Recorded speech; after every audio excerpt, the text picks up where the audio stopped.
अस्सलामु अलैकुम आज रनो एस जर चन यानी आंगनवाड़ी चन यह वारिया ताकती आसान तो यह बचन बड़न तो सारनी बापत वारिया मुफीद तो पक्यो करो एस जल्दी जल्दी शुरू। कावल मज न्यू मे 100 ग्राम यह आंगनवाड़ी चन तो यह त्रावन बह बड़िस बानस मज यह त्रा बह आब कप अख तो यह छलान बह असल पे यथ कड़ बह 2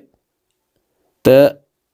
2 ग्राय कर त्रा बह बे कप पे थवस बह वन डखन थवन बह 24 घंटन इथे कन वजन 24 घंटे गसित ये बह चेक कर यह वन हुनोमुत वह वन गोमुत डबल तो यम चन फल बड़ बड़ गमित मोन लकुट प्रेशर कुकर तो यह चन त्रा बह अथ मज तो पे त्रा आब 1 लीटर पे थवस बह वन डखन यपर जोल मे गैसस पे थवन बह यह तो दिम बात 6 to 7 सीटी यूत काल यह तैयार गस तूत काल थव बह गैसस पे यह तव अत मज त्रा बह फल तिल 1 क्रुंड तो यह त्रा बह 0 चमच ओड तो बे त्रा बह ये नुक नुक कर गंड अख यह तलहन यह गंड यूत काल यह हल्क ब्राउन गस बे त्रा बह ये आलू अख नुक नुक कर ऊर तो यह तलहन ये गंडस यूत काल यह थोड़ा ब्राउन गस तो अम पे त्रो नुक नुक कर रोन फल 2-4 तो बे त्रोस टमाटर अख मे बोड़ हूँ अत मे नुक नुक कोर्मुत गैस मे लोतुई थोमुत तो लतिस पे करहन यह तैयार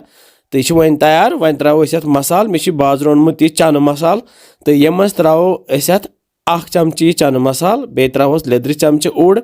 बे त्रोस यह दानवल पाउडर चमच ओड बे त्रोस बदान पाउडर चमच अख बे त्रोस यह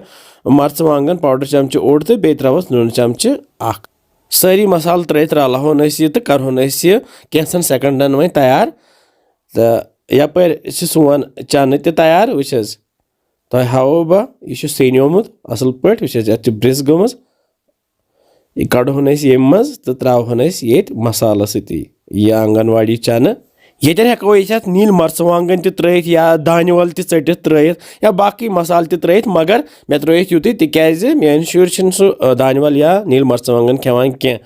तो वन तैयार तो यह त्रो ये आब ये मज चनस सीटी दिचे तो रलहन यह असल पे तो रलवित थवो पे डखन तो करहन लथसी पे तैयार कैंसन मिनटन तो क्या मिनट गसित तुल बह ये वन यह डखन थोद तो सोन चन तैयार वो रस श्रप्योमुत ये तो यह मट्योमुत वन तो गैस कर बह बंद यपर अन मे यह बान तो ये बानस मज फिरन बह वह ज़बरदस्त माशाअल्लाह क्युत आंगनवाड़ी चन बनो हेको सिंपल ति बन तो मसालदार ति बन तो बच्चे शौक सान खेवान तो बेआसान वारिया ताकती तो यपर मे गंडस यम गोल गोल रिंग बनाम यम सजो मे यह बे त्रोस लेम खाश अख तो तैयार सोन अजुक आंगनवाड़ी चन वमेद तुम बनयु यह तो दियो पन्न बचन तो इंशाल्लाह समखो बेसन मजेदार रेसिपियन सत तुत काल थो पन ख्याल बिहो रबस हवाल।